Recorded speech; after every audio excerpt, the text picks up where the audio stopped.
The iPad sits where she left it. Kitchen counter, charging cable snaked across granite like a lifeline. I reach for it to check tomorrow's weather. Simple as that. The notification bubble appears before I can swipe away. Marcus Chen, blue checkmark, the kind that matters in her world. The photo loads without my permission. Hotel bathroom mirror. Her face flushed, lips parted, wearing nothing but his hands around her waist. His face beside hers, chin stubbled, grinning like he owned something precious. I set the iPad down. My hands don't shake. My breath doesn't catch. Something else happens instead. Something colder, sharper. A clarity I haven't felt in years. 8 years of marriage. 8 years of standing by her through 2 miscarriages that shattered her. 8 years of working overtime so she could chase her spoken-word dreams. 8 years of sitting in coffee shops and community centers, watching her pour her heart onto stages while I clapped from folding chairs in the back. I remember the night she got her first real gig, the Arts Council showcase downtown, how she cried against my shoulder afterward, mascara streaking my shirt. "I couldn't have done this without you," she whispered. "You're my foundation." I believed her then. The iPad chirps again. Another message from Marcus. "Can't wait for next weekend." Same sweet? I scroll up through their conversation. Months of messages. Hotels I've never heard of. Dates when she told me she was visiting her sister in Portland. Times when I was home alone, microwaving leftover Chinese while she was... I stop scrolling. I've seen enough. She won't be home for hours. Tuesday night writing group, she called it this morning, kissing my cheek before grabbing her leather messenger bag. "Don't wait up, babe. We're workshopping until late." I wonder what kind of work they're shopping now. I walk through our house, my house really, since I pay the mortgage, and step onto the back deck. The October air cuts through my t-shirt, but I don't go back for a jacket. I sit on the steps, bare feet against cold wood, and stare at the fence line where our yard ends. The neighbors' windows glow yellow in the dusk. Normal people living normal lives, probably. No one taking mirror selfies in hotel rooms. No one documenting their betrayals for later viewing. The anger I expected doesn't come. Neither does the hurt. Instead, there's something surgical in my chest. Clean, focused, precise. I won't yell when she gets home tonight. Won't throw the iPad at her feet. Won't give her the satisfaction of watching me break. She chose this path. She chose him. She chose to capture it in pixels and store it in the cloud like a trophy. But she doesn't get to choose what happens next. A dog barks somewhere down the street. A car door slams. Normal Tuesday night sounds in our suburban bubble. I sit in the gathering dark, watching my breath fog in the cooling air. She'll come home around 11, I figure. Slip into bed beside me, smelling like wine and lies. She'll whisper something about being tired, about the workshop running long. Maybe she'll even kiss my forehead like she used to. I'll pretend to be asleep. Let her settle into the false comfort of thinking she's fooled me again. And tomorrow, I'll start dismantling the life she thinks she's so cleverly living behind my back. I sit there until my feet go numb, already calculating. Before she became the woman who takes hotel selfies with influencers, Sarah was the girl who couldn't order pizza without rehearsing the conversation twice. Anxiety lived under her skin like a second skeleton. She'd pace our first apartment, practicing words for situations that might never happen. I was 28 when we met. Blue-collar background, community college degree in network administration. Worked my way up from help desk to systems architect through sheer stubborn competence. Nothing flashy, but steady, reliable. The kind of man who shows up when he says he will. She was performing at Moonbeams, a poetry bar downtown that smelled like clove cigarettes and unfulfilled dreams. Hole-in-the-wall place with mismatched furniture and a mic that cut out every third word. Her piece was about drowning in shallow water, how you can be surrounded by people and still feel like you're suffocating. Her voice trembled on every line. Afterward, she sat alone at the bar, picking at a grilled cheese she couldn't afford. I bought her a beer. She talked for 4 hours straight, words spilling out like water through a cracked dam. About her dreams of making it as a performance artist, her fears of never mattering to anyone, how she wanted to build something beautiful with her life but didn't know where to start. I fell for her then. Not just her beauty, though she was beautiful, all wild auburn curls and nervous energy, but for her hunger. The way she looked at me like I might have answers to questions she'd been asking her whole life.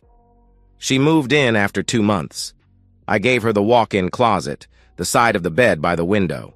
She covered my beige walls with poetry drafts and photos from open mics, turned my practical space into something that breathed.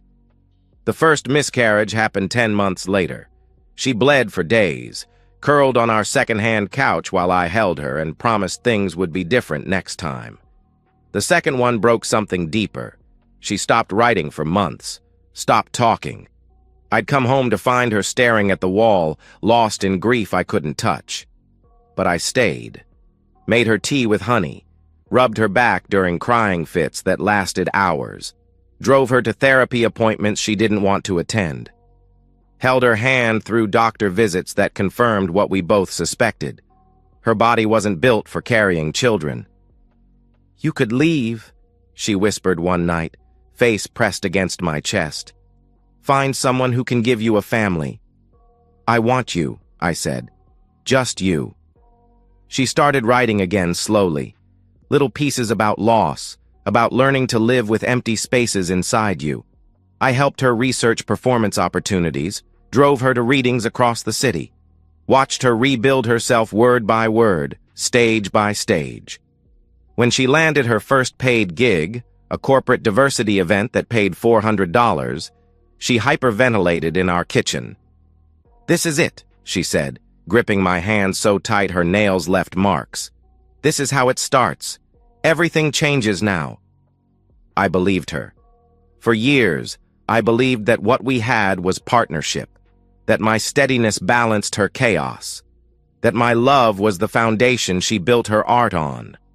I thought I was helping her become the person she was meant to be. Now I understand better. I wasn't her partner.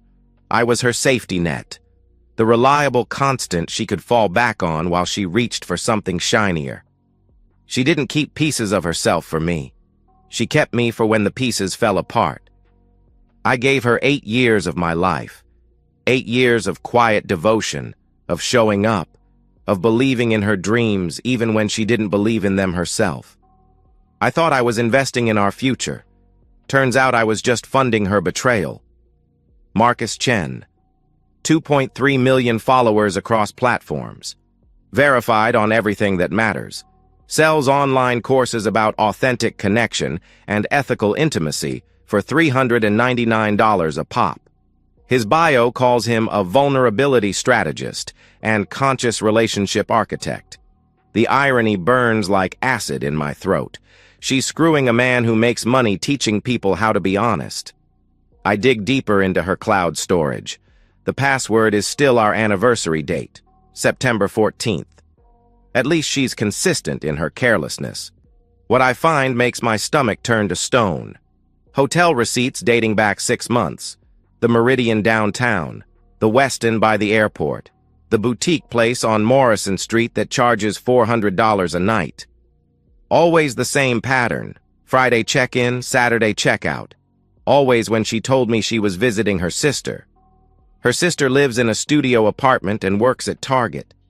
But I never questioned the luxury hotels Sarah described, the spa treatments, the expensive dinners. I thought her sister was treating her well. The message threads are worse than the receipts.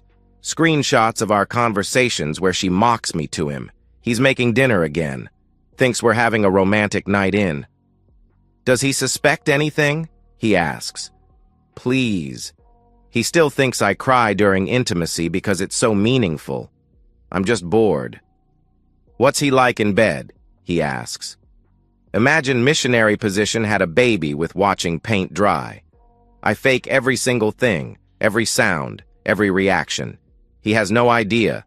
I screenshot everything, forward it to my personal email, cover my tracks. The audio files live in a folder labeled Writing Inspiration. 47 recordings. Some are her practicing new material, working through difficult passages. But others, I close my laptop before I can listen. Some things can't be unheard, but I save them all anyway. Marcus Chen, I learned from his website, specializes in helping couples redesign intimacy for the digital age. His testimonials feature before and after photos of supposedly transformed relationships. Beautiful people holding hands, gazing into each other's eyes with manufactured bliss. His upcoming book is titled The Authenticity Imperative: Living Your Truth in an Age of Deception. The preview chapter talks about the courage required to be genuinely yourself, no matter what others think. I read his blog posts about emotional honesty, his YouTube videos about building trust, his Instagram captions about the sacred nature of committed relationships. This man makes a living selling what he destroys. In her cloud, I find photos of our house she's shared with him. Pictures of me sleeping, mouth open, hair sticking up. The caption reads, "This is what settling looks like." Screenshots of my text messages to her, shared for his amusement. The one where I said I missed her while she was supposedly in Portland. The one where I worried about her driving in the rain. The one where I told her I loved her before a big presentation.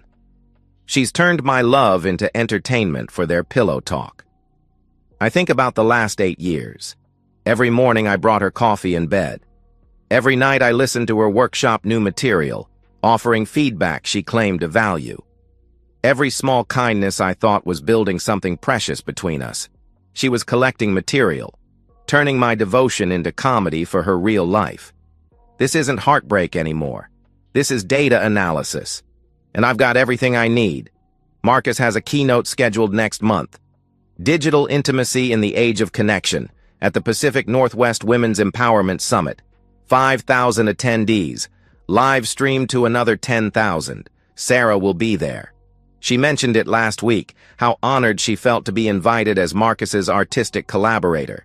How this could be her big break. Her big break. I bookmark his speaking schedule, start taking notes. Time to see how much authenticity Marcus and Sarah can handle. The summit. 3 days of workshops, panels, and keynotes at the Portland Convention Center. Sarah's been preparing for months, treating it like her personal coronation. Her breakthrough moment, she calls it. The night she steps onto a stage big enough for her dreams, she's scheduled to perform during the opening ceremony. 20 minutes of original material about reclaiming feminine power through vulnerable expression. Material she's been workshopping in our living room every night for weeks. Marcus thinks I should record the whole thing, she says over breakfast, scrolling through her phone. Upload it to my YouTube channel. This could change everything for me, Marcus thinks. The phrase that's infected every conversation we've had for months. I make the call that afternoon. Pacific Northwest Women's Empowerment Summit, Donor Relations. I'm a potential major sponsor, I explain. Technology executive interested in supporting feminist causes. Would it be possible to discuss partnership opportunities? Rebecca, the development coordinator, sounds like she's about to propose marriage through the phone. Major tech sponsorship? She can arrange a facilities tour, meet with the production team, see exactly how their magic happens. We're particularly proud of our AV setup, she gushes. State-of-the-art recording capabilities. We archive everything for participants who can't attend in person. Perfect. I take a personal day from work, drive to Portland, check into a hotel across from the convention center. Meet Rebecca at the main entrance, wearing my best suit and carrying a briefcase full of financial projections I'll never use. The tour takes 2 hours. 5,000 seats facing a massive stage with professional lighting rigs that cost more than my car. The control booth sits elevated at the back, glass-walled, filled with mixing boards and recording equipment that captures every whisper. Danny, the lead audio engineer, is a kid barely out of college with arms covered in band tattoos and the enthusiasm of someone who still loves his job.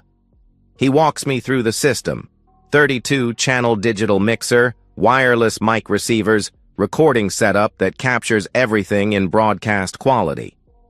We record automatically, he explains. Archive everything for the speakers. Most don't know that. They think they need to bring their own crew. Fascinating, I say. So you're capturing their entire performance? Everything. Sound checks, backstage chatter, the works, all digital, all stored in our server farm. I mention my background in network security. We talk shop for 30 minutes. By the end, Danny's treating me like his new best friend. Want to see the wireless patch bay? He asks. I could show you how we integrate external audio sources into the main system. I tell him I'd love that. An hour later, I understand their entire infrastructure.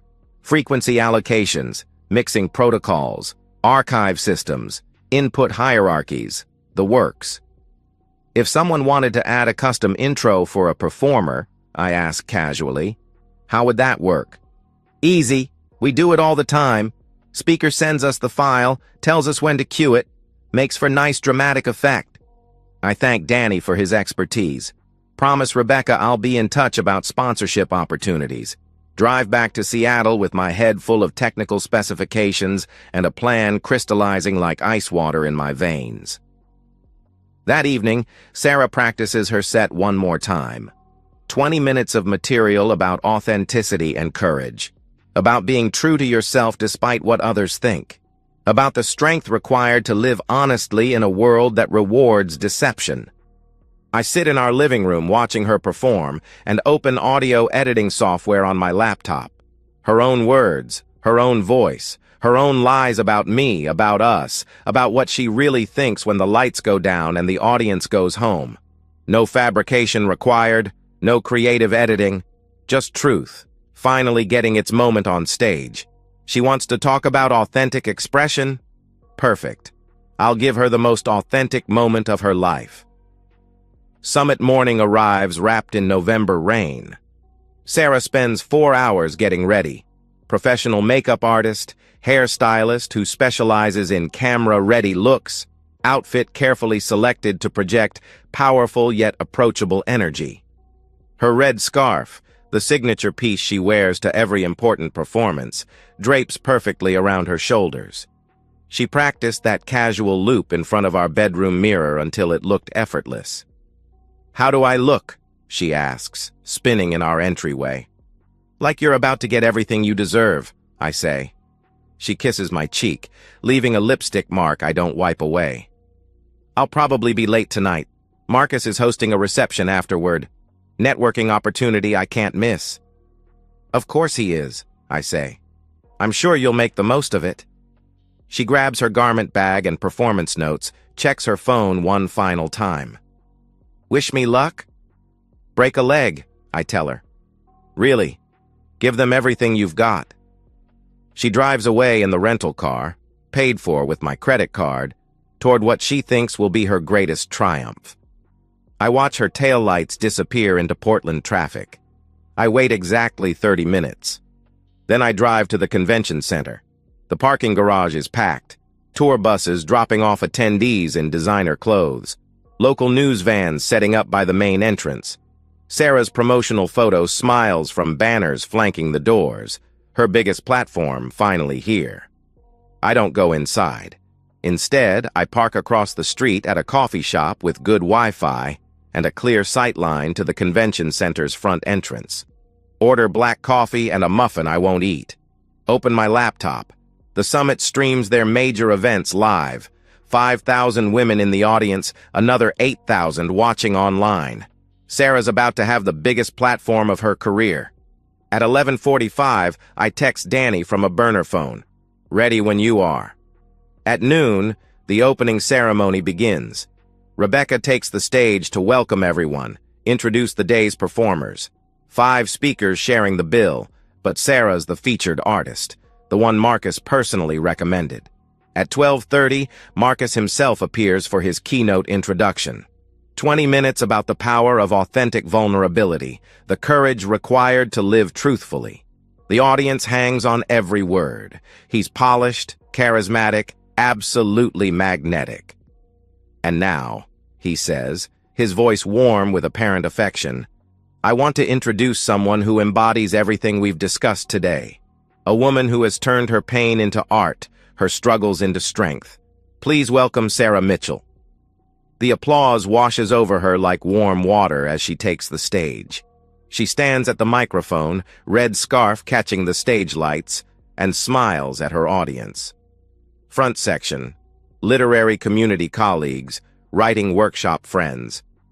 Middle: Marcus's followers who came specifically to see his protege perform. Scattered throughout: industry professionals who could change her career trajectory. She begins her set. 20 minutes of carefully crafted vulnerability. Stories about overcoming fear, finding her voice, learning to live authentically despite societal pressure. The audience is with her completely. 15 minutes in, she transitions to her closing piece, the one about marriage, about how love means accepting someone completely, flaws and all, about the courage it takes to commit to another person's growth. Real love, she says into the microphone, her voice carrying to the back rows, isn't about perfection. It's about showing up. It's about choosing someone every single day, even when... The microphone crackles. Technical glitch, the audience assumes. Someone coughs. Then her voice fills the auditorium. Not from the stage, from the sound system. A recording, crystal clear. I fake every single thing, every sound, every reaction. He has no idea. Her face goes white. She steps back from the microphone like it might explode. The recording continues, her voice, laughing, Marcus's voice responding, their hotel room conversations playing for 5,000 people and a live stream. Does he suspect anything? He asks. Please, he still thinks I cry during intimacy because it's so meaningful, S.E. answers. Gasps ripple through the auditorium. Someone's phone camera flash goes off. Then another. Then dozens. Sarah's literary friends sit frozen in the front section. The Marcus followers look confused, then horrified. Industry professionals start heading for the exits. What's he like in bed? He asks. Imagine missionary position had a baby with watching paint dry. Nervous laughter from somewhere in the middle section. Someone else shushes them angrily. Sarah tries to speak into the microphone, but her voice comes out as a broken whisper that the sound system amplifies. This isn't... I can explain. The recording plays for 6 more minutes. Every cruel word, every mocking laugh, every detail of their affair laid bare for everyone who ever believed her message about authentic living. When it finally stops, the silence is absolute. Sarah stands alone on stage, red scarf hanging loose around her shoulders, 5,000 pairs of eyes fixed on her like she's something they've never seen before. She tries again to speak. Someone hacked, this is out of context. But it isn't out of context. It's exactly what it sounds like. Her own words, unedited, finally reaching the audience she never intended them for. People in the back rows start pulling out phones, filming her breakdown in real time. The live stream chat explodes with comments too fast to read. Marcus has disappeared from the wings. Sarah gathers her scarf and runs off stage, heels clicking against the floor like gunshots in the silence. I close my laptop, finish my coffee, and drive home through the rain. Sarah tries calling me 23 times that first night. I let every call go to voicemail, delete them without listening. She comes home at 3 a.m., makeup streaked down her cheeks, red scarf crumpled in her fist.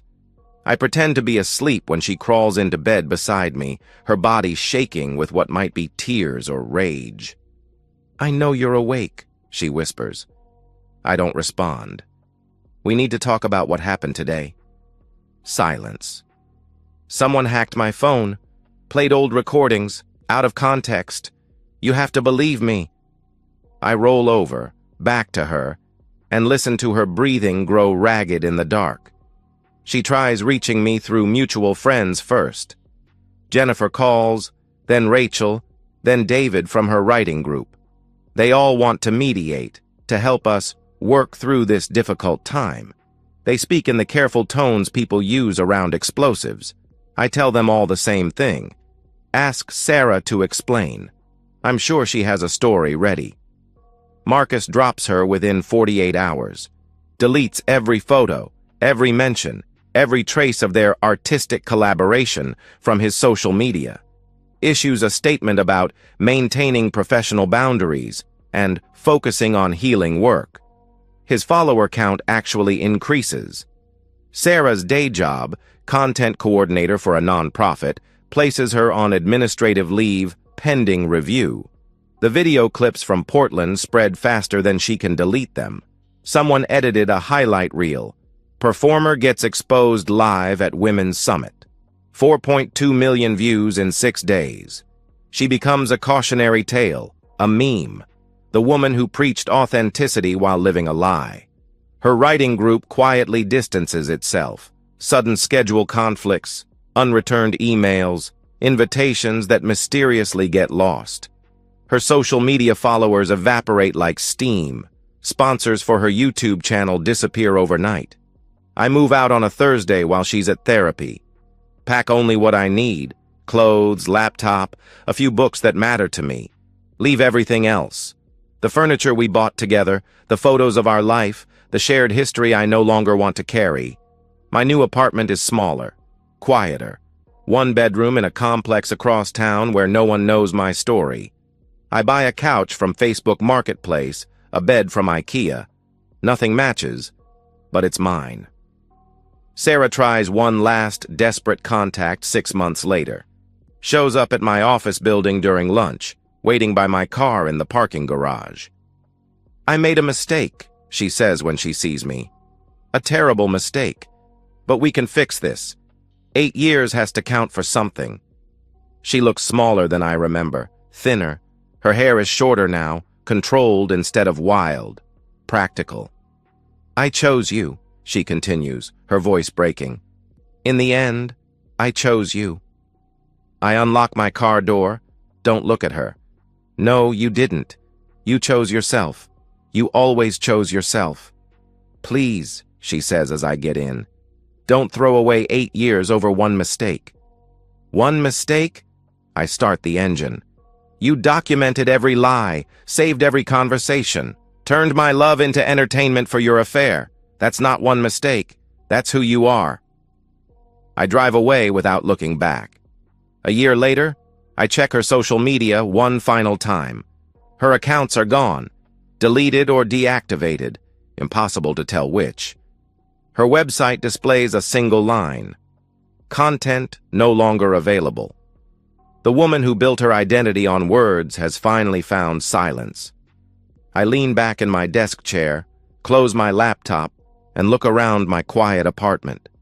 No photos on the walls, no poetry drafts taped to the refrigerator, no trace of the life I thought I wanted. It's peaceful here, clean, honest.